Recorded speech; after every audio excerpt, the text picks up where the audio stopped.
సెక్రటేరియట్లో పనిచేస్తుంది వైదేహి. చాలా మంచి పిల్ల. రాము ఆ అమ్మాయి కలిసి చదువుకున్నారు. పెళ్లి చేసుకోవాలని నిర్ణయించుకున్నారు. చిక్కేమిటంటే పెద్దవాళ్లతోనే. ఆ పిల్లని చేసుకుంటే కొడుకెక్కడ దూరమవుతాడోనని రాము అమ్మా నాన్నలకి భయం. పెళ్ళయ్యాక వేరే వెళ్ళిపోతాడని, చెల్లెలి పెళ్లి, తమ్ముడి చదువు పట్టించుకోడని వాళ్ల స్థిరమైన అభిప్రాయం. పెళ్లి కాగానే మగపిల్లలు పెళ్ళాం చేతిలో కీలుబొమ్మలై తల్లి తండ్రి అన్నాదమ్ముడు చెల్లెలు అన్న బంధాలు తెంచుకుంటారని, బాధ్యతలు మర్చిపోతారని వాళ్ల నమ్మకం. ఎంత నచ్చజెప్పినా రెడీగా 25 ఉదాహరణలు చూపి అనాథలుగా నానా అవస్థలు పడుతున్న తల్లిదండ్రులు చూపిస్తారు. ఏత వాత వాళ్లకే వైదేహిని రాము చేసుకోవటం ఇష్టం లేదు. జీతమంతా తెచ్చి నీ చేతికిస్తానని వీడు మొత్తుకున్నా వాళ్ళు నమ్మలేదు. అయిన పిల్లయితే చెప్పినట్లు వింటుందని వాళ్ల నమ్మకం. ఆవిడ అన్న కూతురుందిలే, ఆ పిల్లను రాము చేసుకోనని చెప్పేశాడు. ఇది 5-6 ఏళ్లుగా సాగుతున్న కథ. అటు వైదేహి అలాగే ఉండిపోయింది. వీడికిప్పుడు 32 ఏళ్లు దాటుతున్నాయి. ఇంకో 5-6 ఏళ్లు ఇలాగే గడిపేస్తే 40వ వడిలో పడతాడు. అప్పుడు ఇక పెళ్ళెందుకు? పెద్దవాళ్లంతా పట్టించుకోరు. కొడుక్కి పెళ్లి చేయాలన్న ధ్యాస లేదు వాళ్ళకి. నిజమే, పెద్దవాళ్ళు కూడా పిల్లల్ని అర్థం చేసుకోవటానికి ప్రయత్నించాలి. అయితే వాళ్ళు అనుమానించడంలో కూడా నిజం లేకపోలేదు. కొందరు సుపుత్రులు పెళ్లి కాగానే పెళ్ళాం కొంగు పుచ్చుకుని వేరే కాపురాలు పెట్టి వాళ్ల మొహం చూడని వాళ్ళున్నారు. చేతికంది వస్తాడనుకున్న కొడుకు పరాయి వాడిలా వెళ్లిపోయేసరికి రిటైర్ అయ్యాక కూడా ఆ వయసులో ప్రైవేటు ఉద్యోగాలు చేస్తూ కుటుంబ భారాన్ని వహించే తండ్రుల్ని మనం చూస్తూనే ఉన్నాం. ఇలాంటివి చూసే తల్లిదండ్రులు భయపడి ఉండొచ్చు. వైదేహి వాళ్లతో చనువు పెంచుకుని వాళ్ల మనస్సుల్లో తన పట్ల గల భయాన్ని పోగొట్టడమే దీనికి ఒక రకమైన పరిష్కారం. వైదేహి వాళ్ళింటికి ఎలా వెళుతుంది? పెళ్లి కాకుండా పెళ్లి కాని పిల్ల అలా పరాయి మగాడి వెంటపడి తిరిగింది అంటూ మళ్లీ అదో గోల. మాధవి భుజాలు కుదుపుకుని, అది ఆలోచించవలసిన విషయమే అంది. ఆ పిల్లకి వాళ్ళు సంబంధాలు చూస్తున్నారట. మాఘమాసంలో చేసేయాలన్న పట్టుదలతో ఉన్నారట. ఆ అమ్మాయికి 25 ఏళ్లొచ్చాయి. మరి వాళ్ల తొందర వాళ్ళది. అలాంటప్పుడు ధైర్యం చేసి పెళ్లి చేసుకుని ఓర్పుతో సహనంతో అత్తమామల మనస్సులో స్థానం సంపాదించుకోగలగాల ఆ అమ్మాయి. నాకు కూడా ఇలా అయితే బాగుంటుందనిపిస్తోంది. నువ్వు కూడా రారాదు సాయంకాలం? నేనే వద్దు, పెద్దగా చీకటి పడదు. 1 గంట ముందు బయలుదేరుతా. నువ్వు బిర్లా మందిర్ చూడలేదు కదా, సరదాగా వెళ్ళి చూద్దాం. నువ్వు కూడా గట్టిగా చెబుదువు కాని. బాగుండదు. ముక్కు మొహం తెలియని దాన్ని సడన్గా వాళ్ల వ్యవహారంలో జోక్యం కలిగించుకోవటం బాగుండదు. పోనీ నాకు తోడుగా రారాదు? ఇంటి దగ్గర తన పరిస్థితి చెప్పినా నమ్మదు దమయంతి. కాసేపలా చల్లగాలికి తిరిగినట్టుంటుంది. రోజు కంటే 1 అరగంట ఆలస్యం అవుతుందేమో. మరీ ఇక బతిమిలాడించుకోలేక సరేనంది మాధవి. మాధవి దమయంతి 4 గంటలకల్లా బిర్లా టెంపుల్కి చేరుకున్నారు. వాతావరణం చల్లబడి ఆహ్లాదకరంగా ఉంది. వచ్చిపోయే భక్తులతో దేవాలయం సందడిగా ఉంది. 6 అయితే గాని జనం బాగా రారు. అప్పుడు రద్దీ ఎక్కువ. చీకటి పడితే లైట్ల కాంతిలో ఇక్కడ చాలా బాగుంటుంది అంది దమయంతి. రామ్మోహన్ స్కూటర్ మీద అప్పటికే అక్కడికి వచ్చి ఉన్నాడు. మాధవిని చూసి, మీరు వచ్చారే, సంతోషం, రండి పైకెడదాం అన్నాడు. ఇంకా వైదేహి రానట్లుందే అంది పరిసరాలను పరిశీలిస్తూ దమయంతి. వస్తుంది పదండి అన్నాడు రామ్మోహన్ మెట్లెక్కుతూ. దేవుడి దర్శనం చేసుకోబోయే ముందర కొన్ని నిమిషాలు వైదేహి కోసం ఆగారు. కిందకు చూస్తూ, అదిగో వైదేహి వస్తోంది అంది దమయంతి. మాధవి అటు చూసింది. వైదేహి గబగబా ముందుకొచ్చింది. బిస్కెట్ కలర్ నలుపు కాంబినేషన్లో చిన్న చిన్న బంగారు రంగు పూలున్న కాశ్మీర్ సిల్క్ చీరలో పసిడి బొమ్మ కదిలొస్తున్నట్లుందామె. రామ్మోహన్ ఆ పిల్ల కోసం 5-6 ఏళ్లు ఆగాడంటే ఆగడా మరి అనిపిస్తుంది చూసేవాళ్లకి. మనిషిని నిలవేసే అందం, అమాయకత్వం, అందమైన సోగ కళ్ళు. దమయంతిని చూసి చిన్నగా నవ్వింది పలుకరింపుగా. దమయంతి చెయ్యి చాచింది. ఆమె చెయ్యి అందుకుంటూ, మీరు వచ్చి చాలాసేపు అయిందా అడిగింది. ఇప్పుడే అంది దమయంతి. ఇదిగో ఈవిడ మాధవి అని నా కొలి. ఒకరినొకరికి పరిచయం చేసింది. స్నేహితంగా నవ్వింది మాధవి వైపు చూసి. పసిపిల్లలు నవ్వినట్లు అనిపించింది మాధవికి. అప్పుడు చూసింది వైదేహి పిట్టగోడపై మోచేయి ఆంచి నిలబడ్డ రామ్మోహన్ని. అతని చూపుతో చూపు కలవగానే చటుక్కున తలదిప్పి దమయంతిని చూసి, పదండి పైకెడదాం అంది. 4 క్యూలో వచ్చి దేవుడి దర్శనం చేసుకుని ఓ చోట జనానికి కాస్త ఎడంగా జాగా చూసుకుని కూర్చున్నారు. మామూలు సంభాషణలు జరిగాక దమయంతే సూటిగా అసలు విషయం అడిగేసింది. ఎంతకాలం ఇలా ఉంటారు? వైదేహి సమాధానం చెప్పలేనట్లు తలంచుకుంది. మాధవి ఓ సలహా ఇచ్చింది. మీరిద్దరూ వెంటనే పెళ్లి చేసుకోండి. మీ తెలివితేటలతో, సహనంతో మీ పెద్దవాళ్ల మనస్సులో మీ పట్ల ఏర్పడ్డ అపోహలను తొలగించండి. ఇది మీ వ్యక్తిత్వాలకు సవాలుగా తీసుకోండి. ఇంతకు మించి మంచి పరిష్కారం నాకు తట్టడం లేదు. నాకేం అభ్యంతరం లేదు అన్నాడు రామ్మోహన్. విషయం తెలిస్తే వాళ్ళు ఒప్పుకోరు, మెల్లిగా అంది వైదేహి. రిజిస్టర్ మ్యారేజ్ చేసుకుని ఇంటికెళ్లడమే. కాసేపు కేకలేస్తారు, ఆ తర్వాత వాళ్లే సర్దుకుంటారు. నేను ఈ మాట 4 ఏళ్ల కిందటే ఆవిడికి చెప్పాను అన్నాడు రామ్మోహన్. ఏం వైదేహి, నీ సమాధానం ఏమిటి అంది దమయంతి. పెద్దవాళ్ళకి తెలియకుండానా? తెలిస్తే వాళ్ళు ఒప్పుకోరు కదా. మళ్ళీ మొదటికొచ్చావు చిరాగ్గా అన్నాడు రామ్మోహన్. దమయంతి వైదేహిని చూస్తూ, ఇప్పటికే మీరు పెళ్లి వాయిదా చేసుకుని 5-6 ఏళ్ళు అయిందా? పోనీ ఇలాగే ఉండిపోదలుచుకుంటే సరే. నీకేమో వాళ్ళు రేపు మాఘమాసంలో పెళ్లి చేయాలనుకుంటున్నారట. అప్పుడేం చేస్తావు? అసలు నీ అభిప్రాయం ఏమిటి? వైదేహి మాట్లాడలేదు. దమయంతి విసుగ్గా చూసింది. ఈ మౌనంతో వాణ్ణి 5 ఏళ్లుగా తినేస్తున్నావు అని మాధవ్ వైపు చూసి, రా మాధవి, మనం అట్నుంచి నిలబడి ట్యాంక్ బండ్ చూద్దాం. అక్కడి నుంచి వ్యూ చాలా బాగుంటుంది. అరే, లైట్లు వచ్చాయే అంది లేస్తూ. మాధవి తను లేచింది. దమయంతి వైదేహిని ఉద్దేశించి, ఇప్పుడు జవాబు ఇవ్వాల్సింది నువ్వే. రాము, ఇదే ఆఖరు, కనుక్కో అని ముందడిగేసింది. రామ్మోహన్ ఆమె పక్కగా దగ్గరగా జరిగి కూర్చున్నాడు. వైదేహి, ఇదే ఆఖరిసారి. ఇక నిన్ను విసిగించను. ఇన్నేళ్లు మా అమ్మ నాన్న నా గురించి ఆలోచించలేదు. నేను ధైర్యం చేసి ముందుకొస్తే నువ్వు వెనకంజ వేస్తున్నావు. 4 ఏళ్లుగా ఓపికగా ఎదురు చూశాను. అసలు నీ మనసులో ఏముందో చెప్పు. ఓసారి కళ్ళెత్తి వేలగా అతడి వైపు చూసింది. తలదించి వేలితో పాలరాతిపై సున్నాలు చుడుతోంది. ఆ చూపుకతని మనస్సు కరిగినా తెచ్చిపెట్టుకున్న కోపంతో, మీ వాళ్ళు చూసిన సంబంధం నచ్చితే నాకెలా చెప్పాలో అని తటపటాయిస్తున్నావా? చటుక్కున తలెత్తింది. ఆ కళ్ళలోంచి నీరు ఏ క్షణాన్నైనా చెక్కిళ్లపై జారడానికి సిద్ధంగా ఉంది. నేను వేరెవరినైనా ఎలా అనుకోగలిగారలా? వస్తాను. ఆ కంఠంలో జీరా, అతడంత మాట అన్నాడన్న బాధ, అవమానం, తననింతేనా అర్థం చేసుకున్నది అన్న ఆక్రోశం అన్నీ కలగాపులగంగా ఆమె నల్లుకుని వెళ్ళిపోవాలనిపింపజేశాయి. రామ్మోహన్ చప్పున ఆమె చెయ్యిబట్టి ఆపాడు. ఆమె కన్నీరు చూసేసరికి అతడి గుండెలు పిండినట్లయింది. Sorry, very sorry. ఏం చెయ్యను, నా సహనానికి అంతం చూశావు. ఈ ఒక్క మాట చెప్పు వైదేహి, మనం రిజిస్టర్ మ్యారేజ్ చేసుకుందాం. నా వాళ్ల నుండి నీకు ఎలాంటి బాధ కలగకుండా చూడటం నా ప్రథమ కర్తవ్యం. సరేనా? నా మీద నమ్మకం ఉందా? ఉందన్నట్లు తలూపింది. అతడు చెయ్యి చాచాడు. నీకిష్టమైతే నీ చెయ్యి నా చెయ్యిలో వేయి. ఇష్టం లేకపోతే లేచి నిలబడు, వెళ్ళిపోదాం. ఇంకీ జన్మలో నీ దగ్గర ఈ ప్రస్తావన తేను అన్నాడతడు. అతడి కంఠం గంభీరంగా ఉంది. చివర్లో కొద్దిగా వణికింది. 1 నిమిషం గడిచింది. అతడు ఆమె వైపు చెయ్యి చాపి ఉంచాడు. సమయం గడిచే కొద్దీ అసహనం ఎక్కువవుతోంది అతడిలో.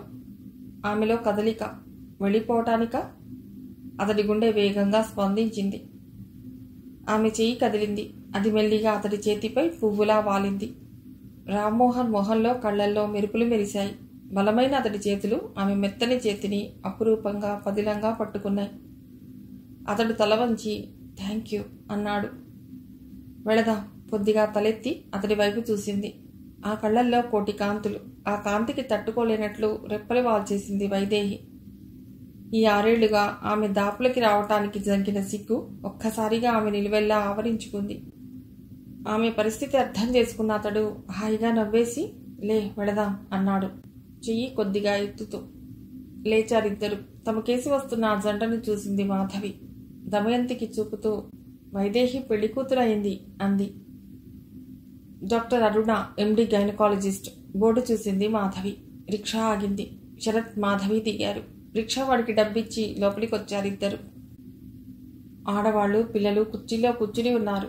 డాక్టర్ ఈజ్ జైన్ అన్న బోర్డుంది. చివరిగా ఉన్న కుర్చీలో కూర్చుంది మాధవి. ఓ కుర్రవాడు మాధవి చేతికి టోకెన్ ఇచ్చి వెళ్ళాడు. దానిమీద నెంబర్ 12 అని ఉంది. శరత్ ఓసారి లోపలంతా కలిగి చూసి, కూర్చో, ఇప్పుడే వస్తా అని బయటికి వెళ్ళాడు. మాధవి ఆ గదిని పరిశీలించసాగింది. గోడ మీద సోక్రటీస్ బొమ్మ ఉంది. ద్వారానికి ఎదురుగా విచ్చుకున్న ఎర్ర మందారంలా బోసినోటితో ఉన్న బాబు ఫోటో ఉంది. వాడి 2 చేతులు నేల కాంచి ఉన్నాయి. ఆ చేతుల కింద వెల్కమ్ అని రాసుంది. బాబు మొహం కేసే చూస్తూ కూర్చుంది మాధవి. ముద్దులకే వాడి మొహం ఎంతసేపు చూసినా తనివి తీరటం లేదు. క్యూ త్వరగానే తిరిగింది. నెంబర్ 12 పిలిచాడు కుర్రవాడు. మాధవి లేచింది. శరత్ వచ్చాడు. ఆమెతో లోపలికొచ్చి డాక్టర్కి నమస్కారం పెట్టి, నిన్న మీతో మాట్లాడింది ఈవిడ గురించే అన్నాడు.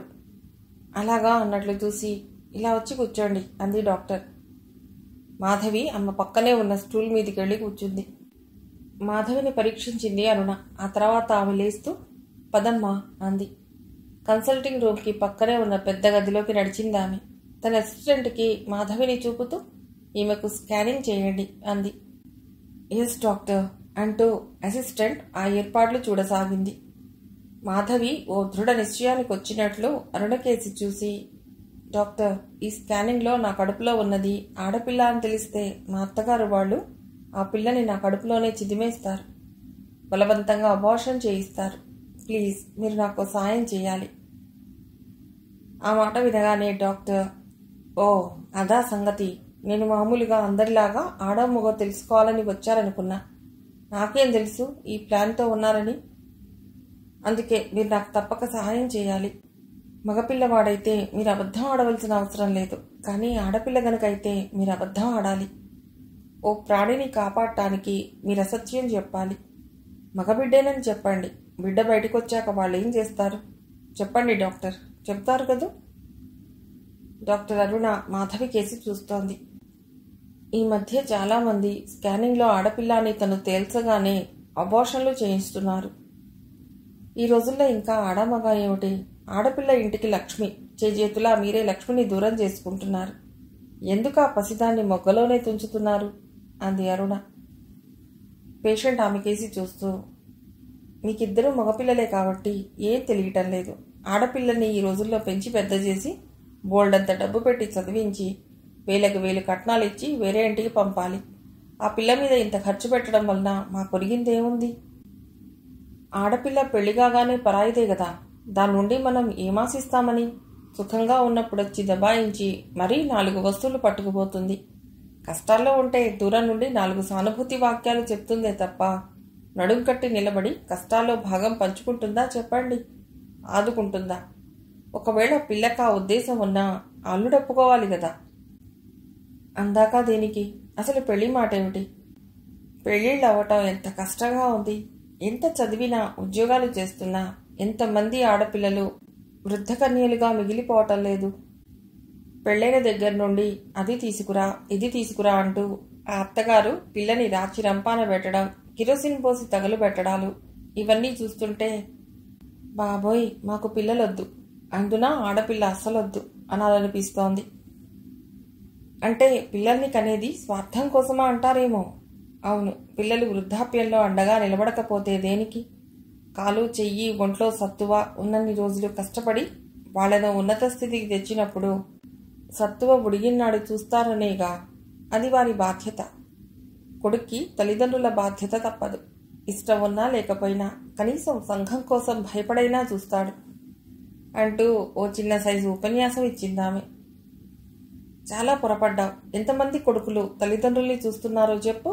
వాళ్లే సరిగ్గా చూస్తుంటే ఇన్ని ఓల్డేజ్ హోమ్లు ఎందుకు వస్తాయి? కాబట్టి ఆడా మగ అంతా ఒక్కటే అంది తను. ఆ పేషెంట్ తనతో సమాధాన పడలేదు. అబార్షన్ చేయించుకునే వెళ్ళింది. ఇలా చాలామంది గృహిణులు ఒక వర్గానికని కాకుండా మధ్యతరగతి, ఇంకొంచెం పై స్థాయి మధ్యతరగతి, ఉన్నత స్థాయి మహిళలు కూడా ఆడపిల్ల అని తెలియగానే అబార్షన్ చేయించుకుపోతున్నారు. ఇలాగే కొంతకాలం గడిస్తే పెట్రోల్కి వచ్చినట్లు స్కేర్సిటీ ఆడపిల్లలకు వస్తుందేమో అనిపించింది ఆమెకు. అబార్షన్ చట్టరీత్యా నేరం కాదు కాబట్టి తను చేస్తోంది. కానీ చేసిన ప్రతిసారి ఆ రాత్రి తనకి నిద్ర సరిగ్గా పట్టదు. పట్టిన కాసేపు కళ్ళల నిండా పసిపాపలు రంగురంగుల బుల్లి బుల్లి గౌన్లతో తన చుట్టూ తిరుగుతుంటారు. వాళ్ల నవ్వులు కేరింతలు కాసేపు. ఆ తర్వాత వాళ్ళంతా కాళ్ళు చేతులు తల అంతా మెదిపిన మాంసపు ముద్దలా అయిపోతారు. ఆ వెంటనే ఆ ముద్దలు ద్రవీభవించి రక్తంగా మారి కాలువలు కడతాయి. ఆ కాలువ ఒడ్డున కూర్చుని తను నవ్వుతుంటుంది. తన రూపం కూడా మారిపోయింది. తానొక పిశాచిలా, రక్తం తాగే రాక్షసిలా కనిపించి వాళ్ళంతా గగురు పొడిచి దిగ చెమటలు కారి భయంతో వెర్రి కేకలేస్తూ లేచింది. ఆ కేకలకి పక్కనే ఉన్న తన భర్త లేచి, ఏమిటి ఇంత భయపడుతున్నావు అన్నాడు. కలలో కనిపించిందంతా చెప్పింది తను. ఆయన నవ్వి, నువ్వు మరీ సెన్సిటివ్ వారు. హాస్పిటల్ గొడవలు ఆ కాంపౌండ్లోనే వదిలేయాలి, ఇంటి దాకా మోసుకురాకు. ఎప్పుడూ అవే ఆలోచనలా, ఇలారా దగ్గరికి అంటూ తనని దగ్గరికి తీసుకుని నిద్రపుచ్చే భర్త ఆ క్షణంలో గుర్తొచ్చాడా మీకు? ఈనాటికి నాకు ఆడపిల్ల కావాలి అనే వ్యక్తి కనిపించేసరికి ఆమెకి నిజంగా సంతోషం అనిపించింది. ఏమిటి డాక్టర్ ఆలోచిస్తున్నారు? మీ మీదకి ఇలాంటి నింద రానివ్వను. అంతా నా ఇష్ట ప్రకారమే జరిగిందని, నేనే మీ చేతలా అబద్ధం ఆడించానని అవసరమైతే చెప్తాను. మీకు మాట రానివ్వను. కానీ ఇప్పుడు మాత్రం దయచేసి, నిజంగా నీ కడుపులో ఆడపిల్లే ఉంటే తప్పకుండా అబద్ధం చెప్పి ఆ బిడ్డని కాపాడుతాను. అయినా అతడు లెక్చరర్ కదా, ఆడా మగా అని తేడా చూపడం ఏమిటి? నేను చెప్తానుండు అందామె ఓ అడుగు ముందుకు వేస్తూ.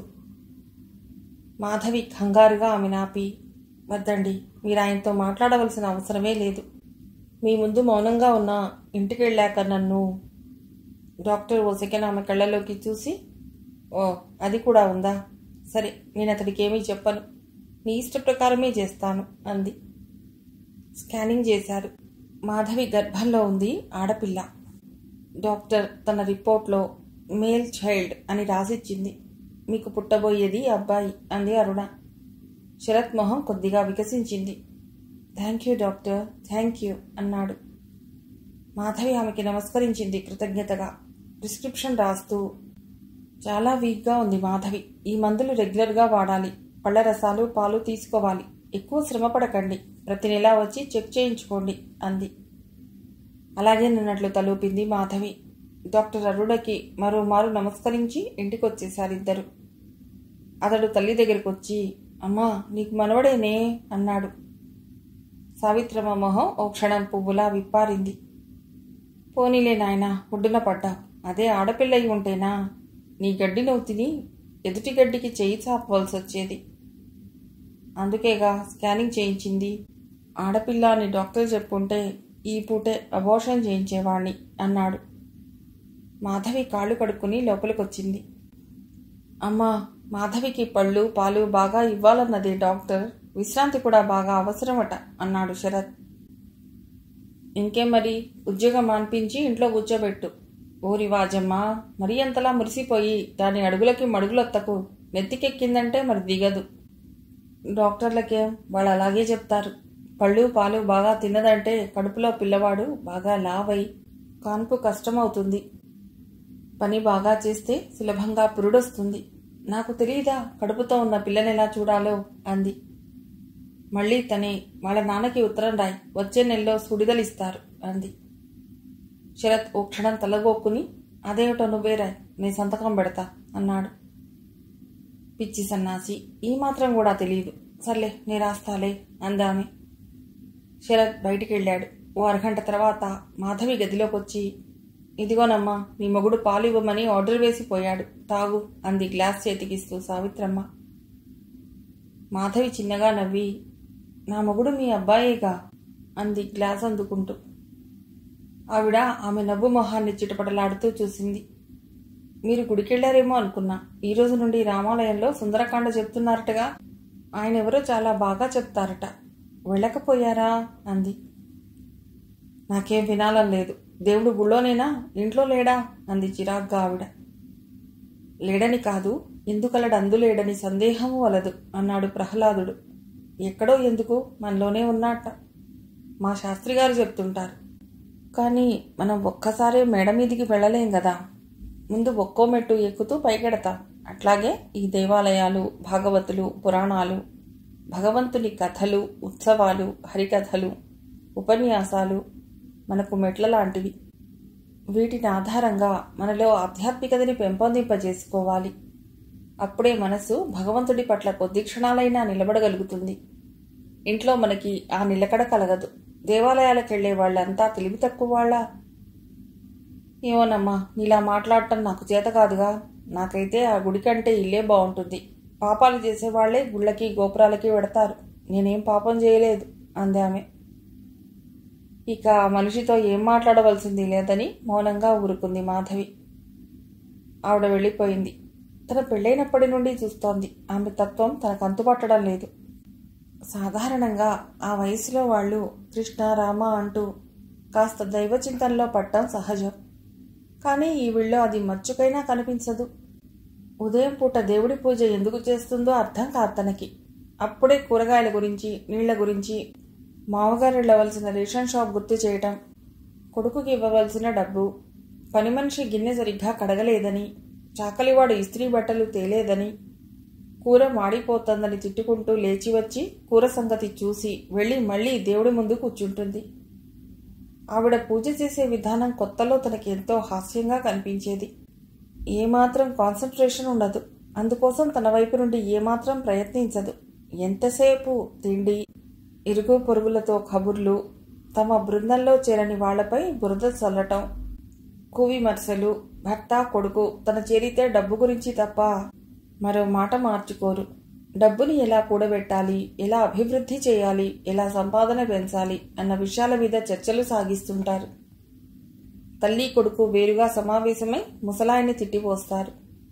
ఆవిడ వడ్డీ వ్యాపారం చేస్తుంది. అది చాలా గోప్యంగా ఉంచుతుంది. 1-2 సార్లు తన కళ్ళబడ్డ ఎరగనట్లు ఊరుకుంటుంది. తను దేనికి అనవసరపు విషయాలు? వరండాలోకి వచ్చిన శరత్తో అంటోంది ఆవిడ. నాయనా, నువ్వింటికి వచ్చేసరికి నేను గుళ్ళో కూర్చోవాలట. మేము నీకు అడ్డంగా ఉన్నామా? మీ సరదాలకి షికార్లకి పోటీగా వచ్చానా? అంది దీర్ఘాలు తీస్తూ. విస్తుపోయింది మాధవి ఆవిడ మాటలకి. చనువుగా తల్లిలాంటి వ్యక్తితో కాసేపు భగవద్ధ్యానం చేసుకురండి అని చెప్తే తప్ప. ఏమిటి అమ్మనేదో అన్నావుట? ఆవిడ గురించి నీకు దేనికి? ఆవిడ గుడికెళ్ళకపోతే నీకు వచ్చిన కష్టం ఏమిటో చెప్పు నిలదీసినట్లు అడిగాడు శరత్. మాధవి జవాబు చెప్పలేదు. మౌనంగా కిటికీ గుండా బయటికి చూడసాగింది. ఆమె ఏదైనా అంటే ధాటిగా జవాబు ఇవ్వాలనుకున్న అతడు నిరాశపడ్డాడు. వెళ్ళిపోయి హాల్లో తల్లితో మాట్లాడుతూ కూర్చున్నాడు. చీటీ పాడాను, అవి వడ్డీకి ఇవ్వు. ఆ వడ్డీ డబ్బుతో చీటీ కడతా. అసలుగానే ఉంటుంది. వడ్డీ డబ్బులతో చీటీ పూర్తవుతుంది అంటున్నాడు శరత్. సావిత్రమ్మ కొడుకు తెలివికి సంతోషిస్తూ, నీ తెలివే మీ నాన్నకుంటేనా అంది. ఎంతసేపు డబ్బే, అదే ప్రపంచం. డబ్బే కానీ మాట్లాడితే ఎలా ఉంటుంది? రామ్మోహన్ వైదేహీలు ముందు రిజిస్టర్ ఆఫీస్లో, తర్వాత యాదగిరి గుట్ట మీద శాస్త్రీయంగానూ పెళ్లి చేసుకున్నారు. పెళ్లికి మాధవి తప్ప ఆఫీస్ వాళ్ళంతా వచ్చారు. మాధవి ఆరోగ్యం బాగోలేదు. అదిగాక 7వ నెల వచ్చాక కొండ మీదికి వెళ్ళకూడదట అంది దమయంతి. 4 రోజులకి హోటల్లో రూమ్ బుక్ చేశాడు రామ్మోహన్. పెళ్లి కాగానే నేరుగా హోటల్కి వెళ్ళిపోయారు వధూవరులిద్దరూ. మర్నాడు అత్తవారింటికి రావటానికి భయపడుతున్న భార్యను తీసుకుని ఇంటికొచ్చాడు రామ్మోహన్. అప్పటికే ఈ వార్త వారికి తెలిసినట్లుంది. అంతా కోపంగా మొహాలు మార్చుకుని ఉన్నారు. హాల్లోని సోఫాలో కూర్చుని పేపర్ చదువుకుంటున్నాడు మోహన్ తండ్రి రామనాథం. లోపలికి వచ్చిన కొడుకుని కోడల్ని ఓసారి చూసి మళ్లీ పేపర్లో తలదూర్చాడు. రామ్మోహన్ ఆయన దగ్గరగా వచ్చి, నాన్న, నేను వైదేహిని పెళ్లి చేసుకున్నాను, మమ్మల్ని ఆశీర్వదించండి అంటూ భార్యతో సహా తండ్రి పాదాలకి నమస్కరించాలని వంగాడు. ఆయన చటుక్కున్న కాళ్ళెత్తి సోఫాలో బాసింపట్టు వేసి కూర్చుని, పెద్దవాళ్ల ఇష్టాయిష్టాలతో సంబంధం లేని వాడికి పెద్దల ఆశీర్వాదం మట్టుకు దేనికి? వెళ్ళండి, స్వతంత్రంగా నిర్ణయాలు చేసుకోవటం, అమలు పరచటం, అన్ని ఆలోచనలు మీవే. తల్లి తండ్రి అనే 2 బతికున్నారు. వాళ్ళకి ఏవో ఆశలు ఆనందాలు కొడుకు ద్వారా పొందవలసినవి ఉంటాయని మీకు జ్ఞాపకం లేదు కదా? అవును, ఎందుకుంటుంది? నీకు రెక్కలొచ్చేదాకా పెంచాను. రెక్కలొచ్చాక పక్షి ఏం చేస్తుంది? నువ్వు అదే చేశావు. పక్షులకి పశువులకి ఇవ్వనిది భగవంతుడు మనిషికి బుద్ధి విచక్షణ జ్ఞానం ఇచ్చాడని ఇదివరలో అనుకునేవాణ్ణి. అది తప్పని తెలుసుకున్నాను. మా పెద్దరికం నీకు అక్కరకు రానప్పుడు మా ఆశీర్వాదం మట్టుకు దేనికి? ఆయన పేపర్ చూస్తూనే అంటున్న మాటల్ని నిశ్శబ్దంగా విన్నాడు రామ్మోహన్. తర్వాత మృదువుగా నెమ్మదిగా, నాన్న, వైదేహినే పెళ్లి చేసుకోవాలని నిర్ణయించుకున్నానని 6 ఏళ్ల కిందటే చెప్పాను. మీరు ఒప్పుకోలేదు. మీరు ఒప్పుకోని కారణమూ నాకు తెలుసు. మిమ్మల్ని విడిచిపెట్టి నేను ఎందుకు బయటకెడతాను? అలా ఎన్నటికీ జరగదు. నా జీవితంలో భాగం పంచుకున్నట్లే వైదేహి నా బరువు బాధ్యతల్లోనూ భాగం పంచుకుంటుంది. నా మాట మీద నమ్మకం ఉంచండి అన్నాడు. రామనాథం ఏం మాట్లాడలేదు. చాలా ముఖ్యమైన విషయాలు చదవవలసి ఉన్నట్లు పేపర్లోకి తలదూరు చేశాడు. ఓ క్షణం దీర్ఘంగా నిట్టూర్చి వంటింటి గుమ్మం దగ్గర నిలబడి కళ్ళు తుడుచుకుంటున్న తల్లిని చూశాడు. వైదేహి వైపు తిరిగి అమ్మకి నమస్కరిద్దాన్రా అన్నాడు. ఆ మాట వినగానే ఆవిడ వంటింట్లోకి వెళ్ళిపోయింది. రామ్మోహన్ వంటింటి గుమ్మం దగ్గర నిలబడి అమ్మా అని 2 సార్లు పిలిచాడు. ఆవిడ పలుకలేదు. శుభమాని కొడుకు పెళ్లి చేసుకుని ఇంటికొస్తే ఏడుస్తావెందుకమ్మా? చాలా మృదువుగా అడిగాడు. అప్పటికి నోరు విప్పిందామె. ఒక్కగానొక్క కొడుకు పెళ్లి కళ్ళ చూసుకోకుండా చేశావు అంది రుద్ధకంఠంతో. ఎవరూ లేని వాడిలా ఒంటరిగా వెళ్ళి పెళ్లి చేసుకునే స్థితి కల్పించిందెవరమ్మా చెప్పు? ఆమె మాట్లాడలేకపోయింది. లోపలికొచ్చారిద్దరు. వంగి ఆమె పాదాలు తాకారు. అప్రయత్నంగా ఆవిడ చెయ్యి కొడుకు తల మీద పడింది. అతనికది అభయంలా తోచింది. అతడు చేసిన పనికి విజయం లభించింది. తల్లి తనను క్షమించేసింది. ఇద్దరూ లేచారు. ఆవిడ వైదేహిని పరీక్షగా చూసింది. పిల్ల అందంగానే ఉంది, కానీ గుణం ఎలాంటిదో. కొత్తలో 4 రోజులు బాగుండి ఆ తర్వాత నా మొగుడు నా ఇల్లు మీరంతా బయటికెళ్ళండి అంటే ఎందరనటం లేదలా. నిజంగా అలాగే అంటే? అలా అంటుందా? అంటే పెళ్లి కాని పిల్ల, రిటైర్ అయిపోయిన భర్త, అనారోగ్యంతో బాధపడే తను, ఇల్లు కట్టుకున్న తాలూకు అప్పు, వీడితో ఒంటరిగా పోరాటం సాగించటం ఎలా? కొడుకు సాయం లేకుండా బతకగలమా? ఏది దారి? మా తలరాత ఎట్లా ఉందో. కానీ ఇప్పటి నుండే రాబోయే కష్టాల గురించి ఆలోచన దేనికి? వచ్చినప్పుడు ఎలాగో అనుభవించక తప్పదు. ఆవిడ 1 నిమిషంలో తెప్పరిల్లింది. కళ్ళు వెడల్పు చేసుకుని అన్నా వదినలను కుతూహలంగా చూస్తున్న గిరిజ వైపు తిరిగి వదిన్ని గదిలోకి తీసుకెళ్ళు అంది. ఆ మాటలో వైదేహి మనసులోని భయాలు, సంకోచాలు సంకెళ్ళు తెగ్గొట్టుకుని గిరిపోయాయి. అమ్మయ్య, అత్తగారు తనను కోడలిగా స్వీకరించింది చాలు. నా మూలంగా ఆయన పట్ల అత్తగారికి మామగారికి కలిగిన కోపాన్ని తనే పోగొట్టాలి. వాళ్ళు తనను కూడా తమ బిడ్డల్ని అభిమానించినట్లు అభిమానించేలా చేసుకోవాలి అనుకుంటూ గట్టి నిర్ణయాలు మనసులో చేసుకుంది వైదేహి. గిరిజ వైదేహిని చూస్తూ రావదినా అంది. వైదేహి ఆ పిల్ల వెంట వెళ్ళింది. అంత విశాలంగానూ లేదు, అలాగని మరీ ఇరుగ్గానూ లేకుండా చిన్నగా పొందిగ్గా ఉన్న గదిలోకి తీసుకువెళ్ళి ఇదే అన్నయ్య గది అంది. ఆ గది పరీక్షిస్తోంది వైదేహి. ఓ బీరువా ఉంది, పుస్తకాల ర్యాక్ ఉంది, గోద్రేజ్ టేబుల్, దానిమీద 2-in-1 టేప్ రికార్డర్, పక్కగా క్రికెట్ బ్యాట్ పట్టుకున్న ఫోటో ఒకటి ఉంది. వైదేహి దాన్ని చూడగానే గిరిజ ఆ ఫోటో తీసుకుని, ఇది అన్నయ్య వాళ్ళ కాలేజీ క్రికెట్ టీంకి వైస్ కెప్టెన్గా ఉన్నాడు, చాలాసార్లు గెలిచింది వాళ్ళ టీం, ఇది అప్పుడు తీయించుకున్న ఫోటో. వైదేహి ఫోటో తీసుకుని చూడటానికి సిగ్గుపడింది. ఇద్దరూ అక్కడే ఉన్న మంచం మీద కూర్చున్నారు. ఏం చదువుతున్నావు తెలిసి అడిగింది వైదేహి. సీనియర్ ఇంటర్ అంది గిరిజ. ఇంటర్ తర్వాత ఏం చేయాలని? ఎంసెట్ రాసి మెడిసిన్లో చేరాలని నా కోరిక. అదృష్టం కూడా ఉండాలిగా. అమ్మా నాన్న అప్పుడే సంబంధాలు చూస్తున్నారు. ఇంటర్ కాగానే పెళ్లి చేయాలని కాబోలు. చివర్లో ఆ అమ్మాయి గొంతు జీరపోయింది. ఆమెలోని విద్యాతృష్ణని గమనించింది వైదేహి. నువ్వు ఎంసెట్ రాసి ర్యాంకు తెచ్చుకోవాలి గాని నిన్ను మెడిసిన్ చదివించే బాధ్యత మాది అంది. గిరిజ ఓ సెకండ్ వైదేహి కేసి చాలా అభిమానంగా, గొప్ప ఆరాధనాభావంతో చూసింది. క్రమంగా ఆ ఆనందం ఆ పిల్ల మొహంలో తరిగి, అమ్మా నాన్న వాళ్ళు ఒప్పుకోరు అంది. మేం ఒప్పిస్తాంగా అంది వైదేహి. తర్వాత గిరిజ తన కాలేజీ గురించి, స్నేహితుల గురించి చెప్పింది. ఇంతలో ఎవరో సుశీలమ్మ అంటూ లోపలికి రావటం గమనించింది వైదేహి. గిరిజ ఆ గొంతు వినగానే లేచి, రాకాస్ వచ్చినట్లుంది అంది.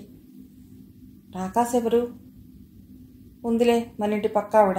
ఈవిడకి అందరి విషయాలు కావాలి. ప్రతి ఇంటికి వెళ్ళి వాళ్ళ యోగక్షేమాలు విచారిస్తూ విషయాలు రాబట్టి వేరే వాళ్ళ దగ్గర వాటిని వ్యాఖ్యానించటం, తద్వారా కాఫీ కానీ టిఫిన్ కానీ భోజనం కానీ ఆ ఇంటి వారి నుండి పొందటం ఆవిడ జీవిత లక్ష్యం. అసలు మీ పెళ్లి గురించి ముందు మాకు చెప్పింది ఈవిడే. అప్పటికే మీ పెళ్లి జరిగిపోయిందనుకున్నాడు నాన్న. అందుకే మీ దగ్గరికి బయలుదేరి మానేశా. అంది గిరిజ. వైదేహి ఆ వచ్చిన ఆవిడికి తన మనసులోనే కృతజ్ఞతలు చెప్పుకుంది. ఇప్పుడే వస్తా వదినా, లేకపోతే ఈ ఆండాళ్ళమ్మ తన ప్రశ్నలతో అమ్మను తినేస్తుంది అంటూ వెళ్ళిపోయింది. వైదేహి ఓసారి అద్దంలో తన మొహం చూసుకుంది. ఇంకా నుదుటిపై కళ్యాణ తిలకం, బుగ్గన చుక్క తాలూకు నీడలు అలాగే ఉన్నాయి. మాటి మాటికి ఆవలింతలొస్తున్నాయి. కాసేపు నిద్రపోవాలనిపిస్తోంది. రాత్రిటి మత్తు ఆమెను ఇంకా వదల్లేదు. రాత్రి గుర్తురాగానే సిగ్గుతో ఆమె కళ్ళు మూసుకుంది. ఆమె మధుర భావనల్ని చెల్లాచెదురు చేస్తూ, ఎవరే అమ్మాయి గిరిజ, మీ వదినేమిటే? రాము సరాసరి ఆ పిల్లని ఇంటికే తెచ్చాడా అన్న కంచు కంఠం విని తుళ్ళిపడి కళ్ళు తెరిచింది వైదేహి. మా వదిలేనండి, ఆ గదిలో ఉంది అంటోంది గిరిజ. మొత్తానికి అమ్మాయిలకు చెప్పకుండా పెళ్లి చేసుకుని ఇంటికి తీసుకొచ్చాడన్నమాట. ఈ కాలం కుర్రవాడనిపించాడు. అవును, వాళ్ళకి పెద్దల అభిప్రాయాలు, ఆశీర్వాదాలు అక్కర్లేదుగా అంటోందామె. గిరిజ మధ్యలోనే ఆపి, అమ్మా నాన్నల ఆశీస్సులు వాడికి కాక ఎవరికి? గుళ్ళో క్లుప్తంగా పెళ్లి చేసుకుని వచ్చాడు, అనవసరపు ఖర్చు లేకుండా. ఆ పెళ్లికి చేసే దుబారా ఖర్చంతా తగ్గిపోయింది. ఆ డబ్బుతో బోల్డు వస్తువులు కొనుక్కోవచ్చు అంది. ఓసివెర్రి మొహమా, అదిగాదే అసలు సంగతి అని ఓ మాదిరిగా గొంతు మార్చి, అది ఆవిడ అభిప్రాయంతోనైతే కంఠం తగ్గించటం. ఆ పిల్ల తరపు వాళ్ళు చాలా తెలివైన వాళ్ళు. ఈ కాలం ఉద్యోగాలు చేసే ఆడపిల్లలు ఎంత తెలివి మీరారని ఎర్రగా బుర్రగా ఉన్న కుర్రవాణ్ణి చూసుకుని ప్రేమించటం. కానీ ఖర్చు తల్లిదండ్రులచే పెట్టించకుండా ముడేయించుకోవటం. మామూలుగా అయితే కట్నాలు లాంఛనాలు ఉంటాయిగా, అవన్నీ ఎగ్గొట్టానికి ఇదో ఉపాయం. ఆవిడ మాటలు అటు వంటింట్లో సుశీలమ్మకి, రామ్మోహన్కి, ఇటు వైదేహికి వినిపిస్తూనే ఉన్నాయి. వైదేహి మొహం కోపంతో మరింత ఎరిపెక్కింది. కానీ తమాయించుకుని గిరిజ ఏం సమాధానం చెప్తుందా అని ఆగింది. మా అన్నయ్య ఇష్టపడి చేసుకున్న అమ్మాయి ఎవరైనా మాకిష్టురాలే. తర్వాత మేమేమీ అడుక్కు తినేవాళ్ళం కాదుగా, కట్నాల కోసం కానుకల కోసం దేవురించటానికి. ఇకపోతే మీకు పప్పన్నమాట అంటారా? మంచి రోజు చూసి అన్నయ్య వదినల చేత వ్రతం చేయిస్తుందమ్మ. ఆ పూట మీ అందరి భోజనాలు మా ఇంట్లోనే, సరేనా అండి? ఆవిడ మొహం ధుమధుమలాడిస్తూ, ఏం పిల్లలో, ఏ కాలమో, ఎంత ఆరిందా మాటలు. నేను పప్పన్నం కోసం వచ్చానా? సుశీల, నీ కూతురేమంటుందో వింటున్నావా అంటూ వంటింట్లోకి వెళ్ళింది. ఆవిడని చూసి మోహన్ బయటకొచ్చాడు. గిరిజ వైదేహి దగ్గరకొచ్చింది. ఏమనుకోకొదినా, ఆవిడ నోరంతే. ఇంకా గట్టిగా ఏదైనా అంటే దానికి 4 కల్పించి ఊరంతా టామ్ టామ్ వేస్తుంది. చెత్త పోగులికెలికే ఉద్యోగం ఆవిడది. అందుకే నేనసలు లక్ష్య పెట్టను అంది. వైదేహి గిరిజ చేయి బట్టి దగ్గరగా కూర్చోబెట్టుకుంది. ఇంత చిన్నపిల్లలో ఎంత సంస్కారం, ఎంత విచక్షణ! రామ్మోహన్కు తగ్గ చెల్లెలనిపించింది ఆమెకు. రామ్మోహన్ సాయంకాలానికల్లా హోటల్లోని తమ సామాన్లు తీసుకొచ్చేశాడు. రూమ్ ఖాళీ చేశాడు. అతడు వచ్చేసరికి వైదేహి, గిరిజ డాబా మీద నిలబడి నవ్వుతూ కనిపించారు. ఆ దృశ్యం అతడికి ఎంతో ఆనందాన్నిచ్చింది. నాకు తెలుసు, వైదేహి నా వాళ్లతో కలిసిపోతుంది అనుకున్నాడు. 4 రోజుల తర్వాత రామ్మోహన్ ఆఫీస్కి వచ్చాడు. భార్యని, తల్లి, తండ్రి, చెల్లెల్ని తీసుకుని తిరుపతికి వెళ్ళొచ్చాడు. ముందు రానన్న దేవుడి మీద భయంతో బయలుదేరాడు రంగధామం. ప్రయాణం సరదాగా సాగింది. వైదేహి ఆ ప్రయాణంలో తన తల్లిదండ్రులకి, చెల్లెలికి దగ్గర కావటం గమనించి హాయిగా ఊపిరి పీల్చుకున్నాడతడు. ఏమోయ్ పెళ్ళికొడుక, అప్పుడే ఆఫీస్కి వచ్చావే, హనీమూన్ వెళ్ళటం లేదా అడిగాడు సుబ్బారావు. చిరునవ్వే సమాధానంగా ఇచ్చి నేరుగా దమయంతి దగ్గరికి వచ్చాడు. అతన్ని చూస్తూనే, ఏం తమ్ముడు, ఎట్లా ఉన్నారు ఇంట్లో అంది దమయంతి.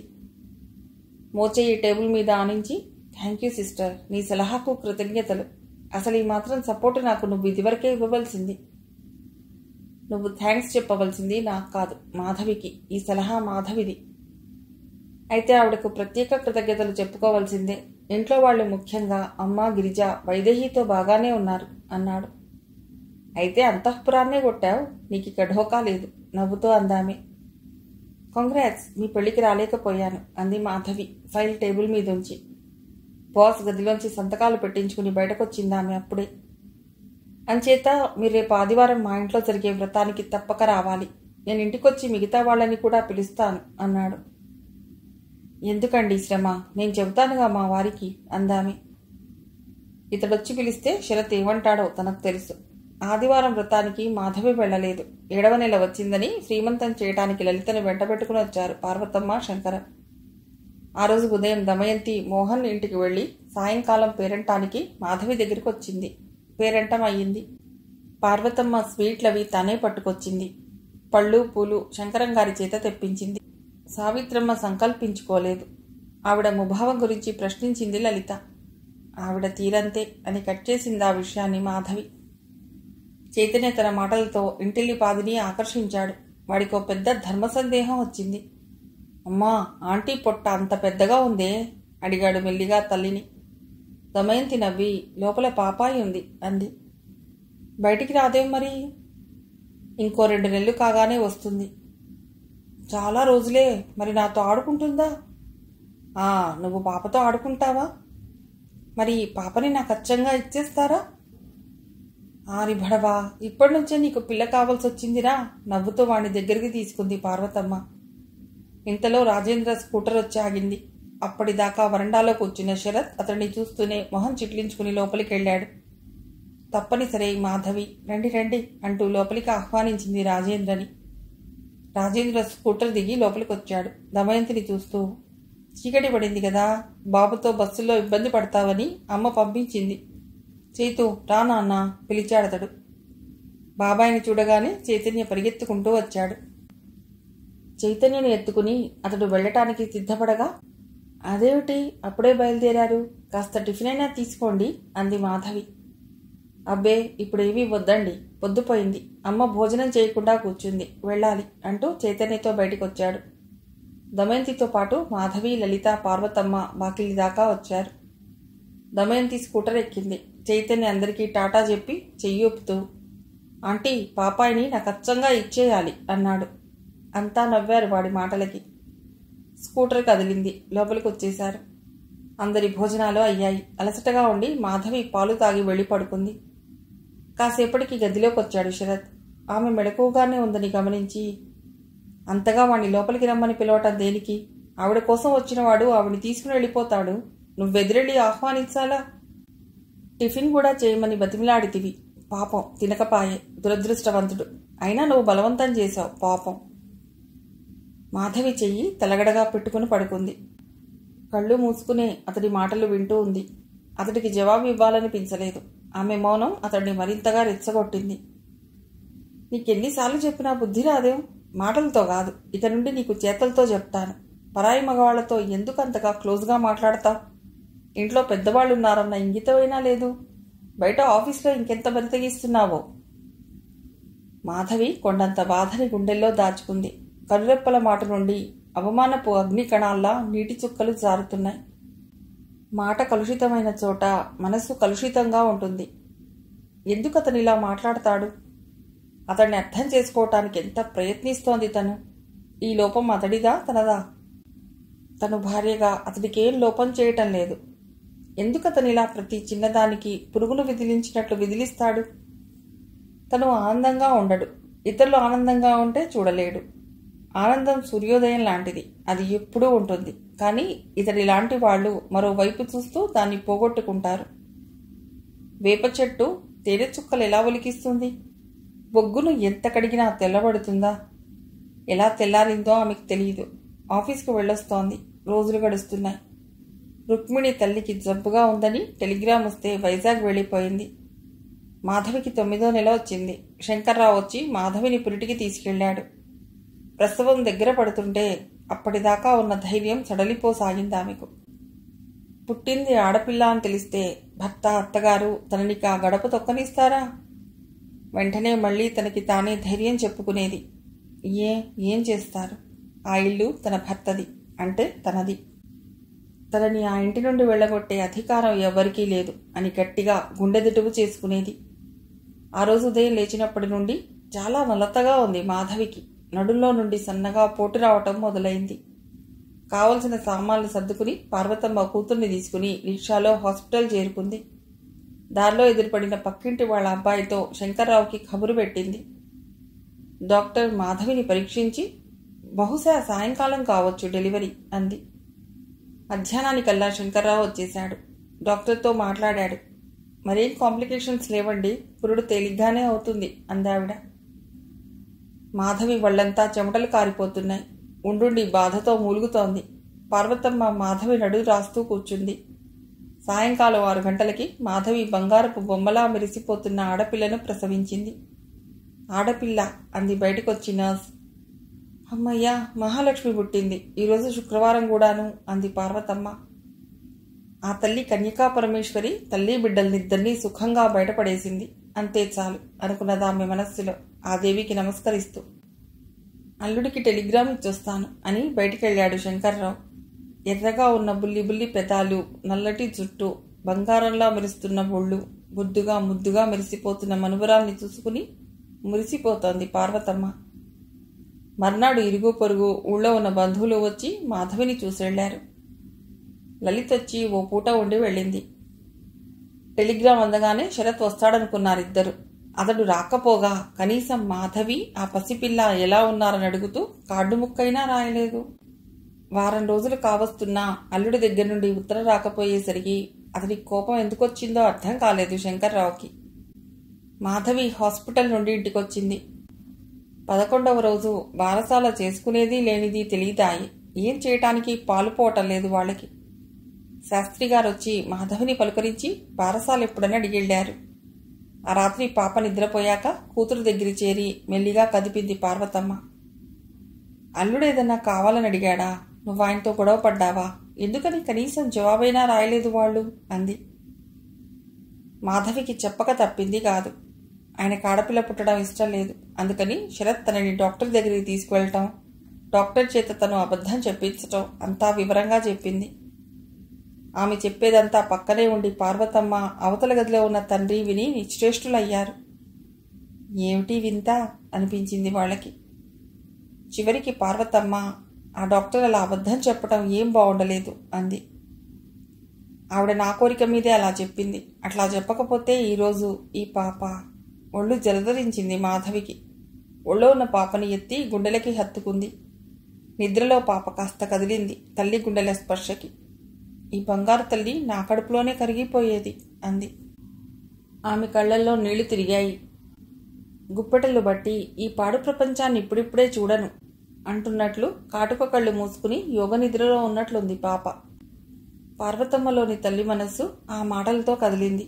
ఆవిడ మనస్సు నీరులా జారిపోయింది. పోనీ ఆ రుక్మిణికైనా చెప్పకపోయావా అసలు సంగతి? ఆవిడే వాళ్ళకి సర్ది చెప్పేదేమో అంది. ఇందులో నీ ప్రయత్నలోపము స్వయంకృత అపరాధము ఉన్నాయి అన్నట్లు మాట్లాడింది ఆవిడ. ఇప్పుడు ఈ సంఘటనని అల్లుడికి ఎలా అర్థమయ్యేలా చెప్పాలా అని ఆలోచిస్తున్నాడు శంకర్రావు. కూతుర్ని తీసుకుని వెంటనే ప్రయాణం కావటం ఒక్కటే మార్గంగా కనిపించింది అతడికి. ఆ మాటే భార్యతో చెప్పాడు. రుక్మిణక్కయ్య ఆరోగ్యం బాలేదు, పుట్టింటికి వెళ్ళింది. ఆవిడున్నా బాగుండేది అనుకుంది పార్వతమ్మ.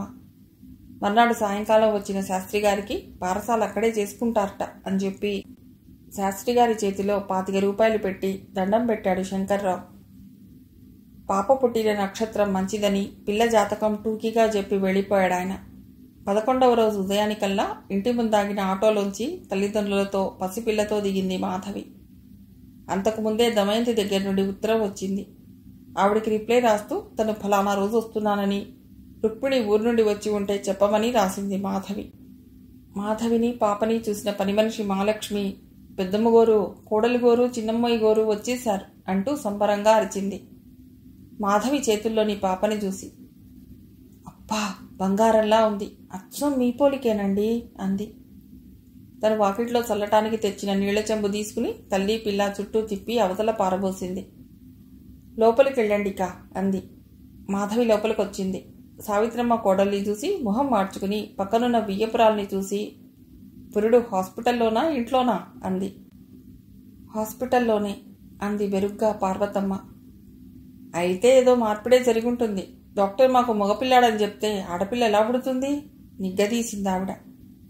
చలపతి పేపర్లో మొహం దూర్చి శంకర్రావుని చూడనట్లు నటించసాగాడు.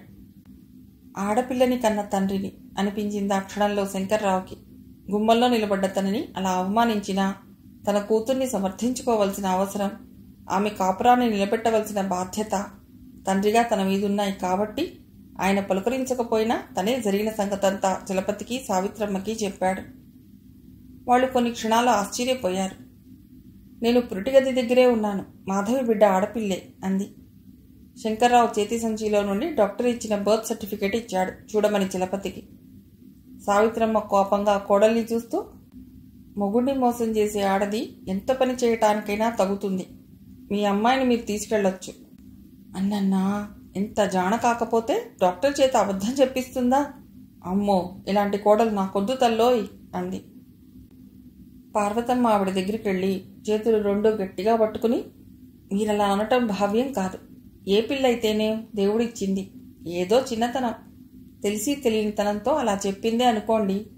బాధ్యత గల డాక్టర్ అబద్ధం చెప్పడం ఏమిటి అందావిడ. అదంతా మీ కూతురి నిర్వాకం. శరత్ ద్వారానికి 2 చేతులు ఆంచి నిలబడ్డాడు.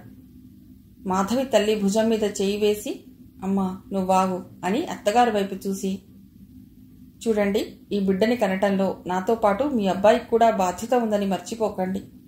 నా దృష్టిలో ఆడామగా ఇద్దరూ ఒక్కటే. ఈ పిల్ల మీ వంశాంకురం, మీ కొడుకు రక్తం. ఈ అంకురాన్ని మీరు నాశనం చేయాలనుకున్నారు. నేను కావాలనుకున్నాను. నా కడుపున పుట్టిన బిడ్డ ఎవరైనా సరే నాది, నాకు కావాలి.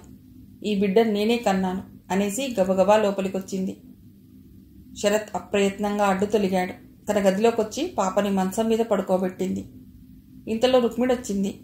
ఏది, చిన్నరాణి వారు వచ్చారట, మహాలక్ష్మి చెప్పింది అంటూ పాపని చూపిస్తూ, నీ ఆరోగ్యం ఎలా ఉందక్కా అడిగింది మాధవి. రుక్మిడి బాగా చిక్కిపోయింది. నా ఆరోగ్యానికేం, బాగానే ఉన్నాను. ఇంతకీ పాప పేరేమిటి? బారసాల ఎప్పుట్టా అంది.